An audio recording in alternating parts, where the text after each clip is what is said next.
Hello everyone and welcome back. Today we've got the Altergeist deck profile. This is one of my favourite decks that I've played in a very long time.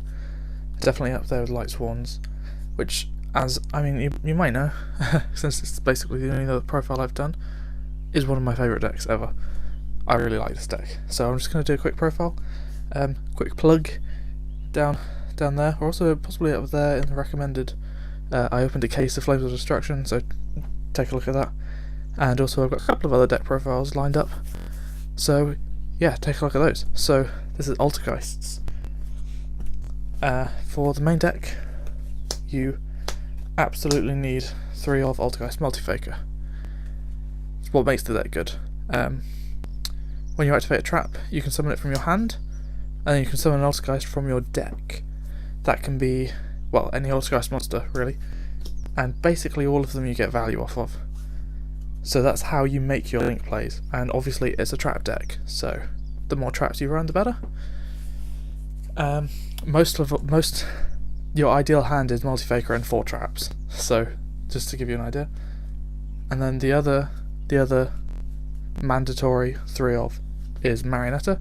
She's your only real normal summon, or the only one you need to normal summon, I should say. She searches out a trap card on normal summon, and she's also Monster Reborn. So you contribute an Altergeist monster to bring back Multifaker, trigger its effect, summon another, that sort of thing, so that's always good. Those are the only 2 that are definite 3-offs. I run 3 Meluseek. In the TCG, I could definitely understand you playing less of this. She can attack directly, she does target, but then she sends a monster to the graveyard and not destroys, so that's nice. And more importantly, her second effect lets you search a Altergeist monster, so she can search out your Multifaker if you don't draw it, which is nice. I would probably run it at 2 if I needed the space, but I don't really need the space. This deck is quite consistent as it is, and the worst case scenario, Meluseek is just a card in your hand that you can use to push for some damage or go into link play, so that's always nice.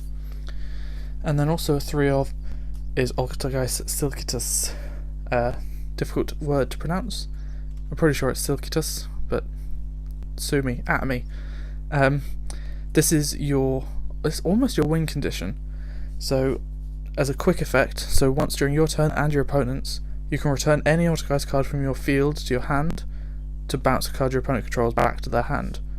So the play is Multifaker, special summon from hand, summon Silkitus, and then Silkitus is already live, so you can bounce back this, and then if you do that in the end phase, you can then standby phase of your turn, activate another trap, summon the Multifaker back, summon Meluseek, link 3, and then Meluseek gets you another search. So yeah, that's the lineup. I can understand playing 2 of this, but the number of times you summon Multifaker through its effect, you kind of need the juice in your deck. So those are the Altergeists. I did run 1 of Konkuri, but I don't like it. It was kind of just a space filler. And then for the rest of the monsters, I have 3 Ghost Ogre, generic good hand trap. I would probably run 2 Ash. I don't know. Ogre, I feel like Ogre is as good as you need it to be. And then I run 2 Cherries. You don't need your extra deck, and you can quite comfortably resolve both Cherries in one game. So if you draw both, it's not a problem. And most of your extra deck is just, and your side deck in fact, is just made up of Cherries targets. So that's why you run those. If I did have Ash, I would probably try and find space for it. I don't know where that space would be though, is the only thing I would say. But because the deck is so stun based, you kind of want to maximise your hand traps to an extent. For the spells, 3 Pot of Duality. You don't really need to special summon during your main phase, and if you really need to summon that badly, you just don't activate this. This is probably cuttable. I didn't find I really needed the extra consistency, but it's decent. And then onto the traps. The rest of the deck is traps.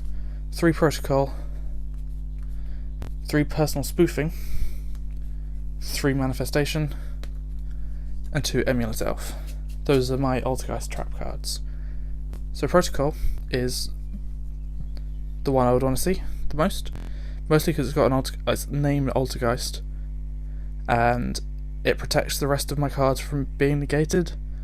And then more importantly, I can send another Altergeist card I control to the graveyard, negate a monster effect. That's really handy. Adds to the stun potential of the deck. Manifestation is just Call of the Haunted, special summons from grave, and it helps recycle these by banishing it when it's in the grave. And also, Multi-Faker's effect does trigger off of manifestation. So you can get 2 or 3 extra cards out of just this one trap, and it's searchable for a Marionetta.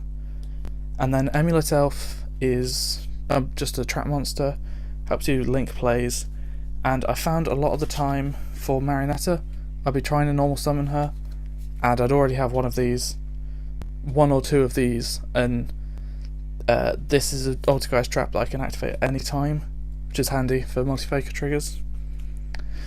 And then Personal Spoofing is amazing. Once during your opponent's and your own turn, shuffle any Altergeist card you either don't need or need to get more value off of, add it to your hand, and if you add a Multi-Faker to your hand, you can special summon it straight away because of the weird conditions of its summoning. So this card is amazing. My only problem with it is it's not an Altergeist card, but if it was an Altergeist card it would be broken. So if anything, I would want to run 4 of this, just because everything else is searchable. So that's my sort of justification for that. The Amulet Elf, I've not seen many people run, but I think it's worth it, because you want lots of trap cards that you can just flip whenever you want, because you're trying to do quite a lot of stuff during your opponent's end phase and interrupting them. So the more you can flip during, at any point, the better. And then we have 2 anti-spell fragrance. You don't run spells, it stops spell cards. It can just flat out stop some decks. We have 1 Solemn Warning, 1 Solemn Strike, 1 Solemn Judgment. Mostly I only have 1 of each. But yeah, it's just more stun, more traps, and because of the way Multi-Faker works, you can actually summon her off of counter traps, which you can't normally do with that sort of effect. 2 Torrential Tribute, because if your opponent overcommits, you can blow their board up. It doesn't really cost you anything because you're not establishing too much field presence. And more importantly, I think, your Multi-Faker, again, triggers after the trap's resolution. So you blow the board up, summon Multi-Faker, summon Silky Tuss, your opponent's a bit screwed. So I actually bumped that up from 1 to 2, because it's really useful. And then 2 Infinite Transients, or Infinite Impermanence. I wish I had 3, I don't. I would almost certainly run 3.